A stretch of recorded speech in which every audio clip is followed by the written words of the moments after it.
At 1 a.m. Christmas morning, a fire broke out at the Sodder residence in Fayetteville, West Virginia. Within an hour, the house had collapsed in on itself as just a pile of burning rubble, and it was believed that 5 of the children hadn't escaped the fire. In the coming hours, days, weeks, and even years, the evidence, or lack thereof, would leave people asking, what happened to the Sodder children? This is another West Virginia true crime video.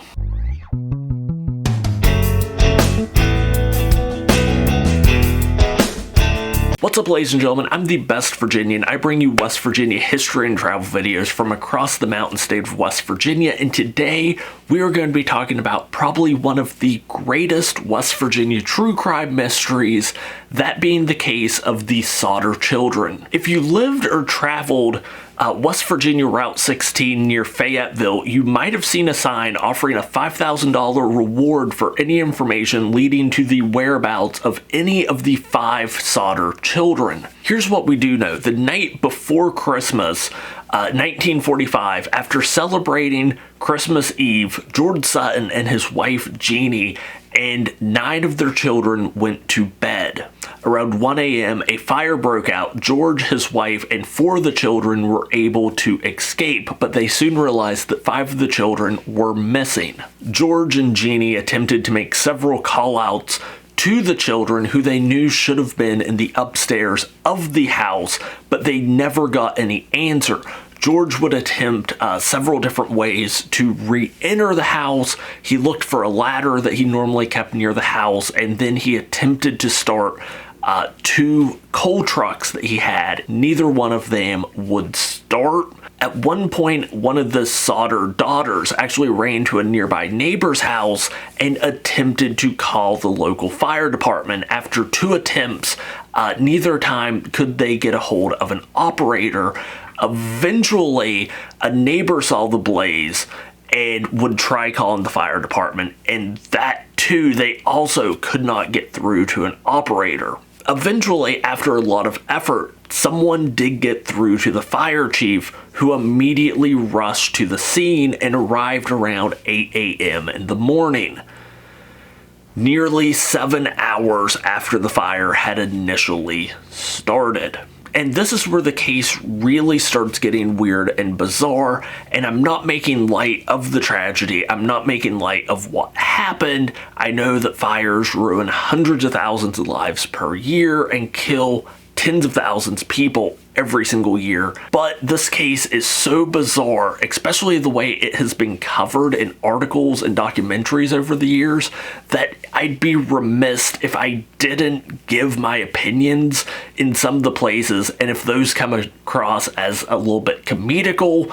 Honestly, it's so absurd, I don't know how else to explain them. So they began going through the rubble of the house, and they were able to find no remains of any of the 5 missing children. The fire chief essentially told them that sometimes this happens with smaller children and there are no remains left over. They are essentially 100% cremated during the fire. He ruled the official cause of the fire was electrical and due to faulty wiring. The coroner's office would issue 5 death certificates to the family right before New Year's Eve for the 5 children in 1945. And at this point, as far as the state of West Virginia was concerned, the case had been settled.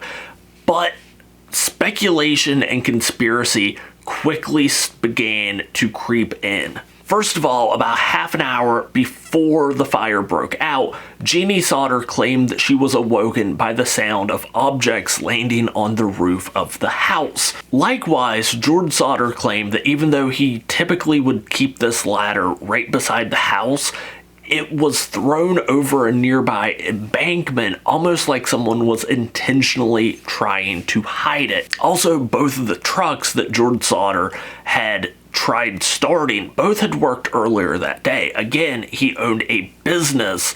They had been in operation earlier that afternoon, and then that night they just would not start. There was also a claim, and this is one that kind of frustrates me, that there was a water barrel that was kept near the house, And a lot of videos I watched, a lot of articles I read, like, they try pointing to the fact that it had completely frozen over and they weren't able to get any water from it as some form of sabotage. This is Fayetteville. This is in the New River Valley in December. It gets cold.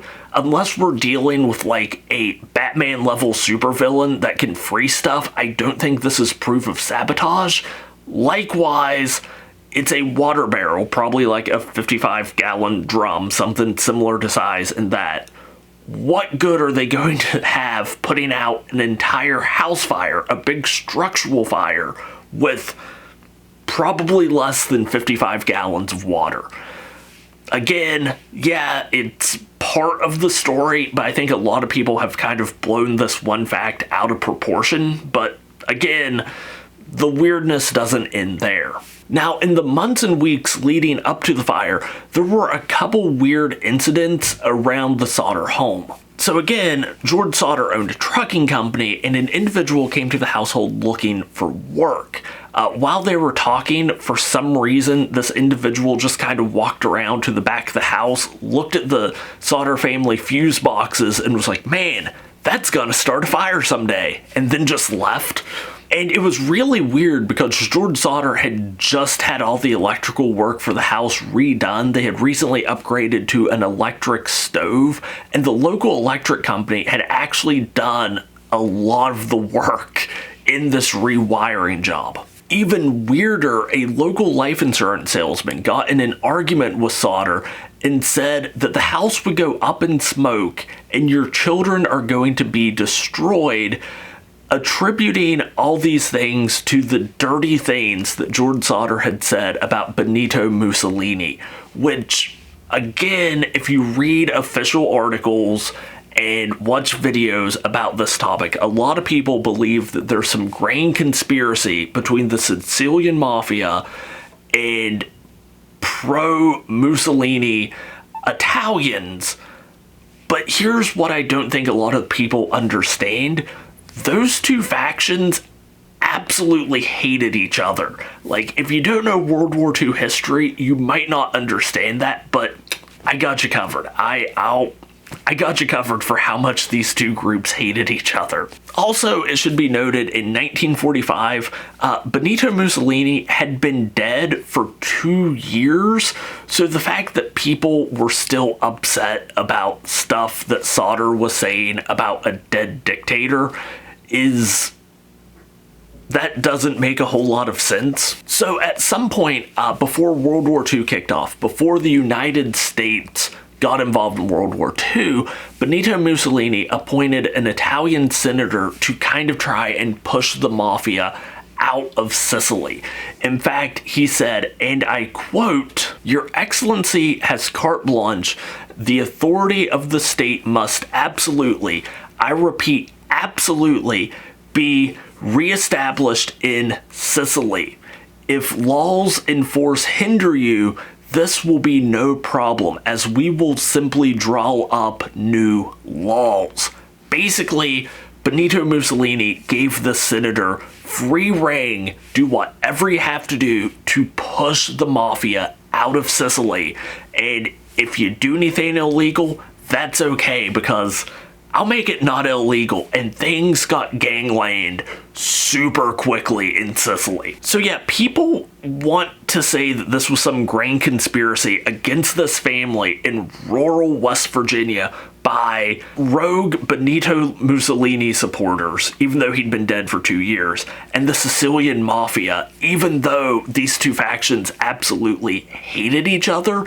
I don't think they would completely forgive each other and form a new alliance just to mess with a family in rural West Virginia. Also, it was reported by multiple of the children that in the days leading up to a fire, there was a weird car that would follow them home from school and just kind of watch them walk around, which is weird and creepy and weird and creepy. Now, Christmas Eve night, a little bit after midnight, after everyone had gone to sleep for the night, the telephone had rung and a female was on the other end, asked Jeannie Sodder about a name that she wasn't familiar with. When she told them that they had the wrong number, there was kind of a laugh on the other end of the phone and they hung up. Again, around 1 a.m., Jeannie Sodder was woken up by something that sounded like an object hitting the roof of the house. She thought that was weird, but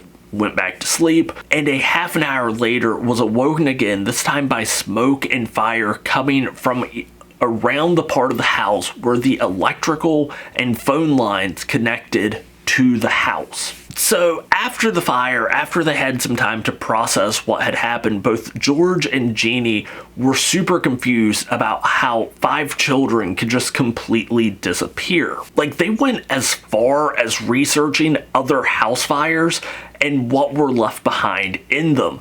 Like, there was a nearby case where I think all 7 members of a family were killed in a house fire, and they were able to find partial skeletal remains left behind in the rubble. And a lot of sources say that at this point, Jeannie started to burn animal bones, and a couple stories I found that she had just started going out and like hoarding bones just to try and burn them. Honestly, a lot of these places are probably missing the fact that waste pickup, and especially like garbage pickup in rural West Virginia, is a fairly new development. Usually in the past, people would either just burn or bury what leftover trash they had. So she was probably just burning some trash and saw that some of the bones weren't burning, and that's where she got the idea, okay, this might be weird.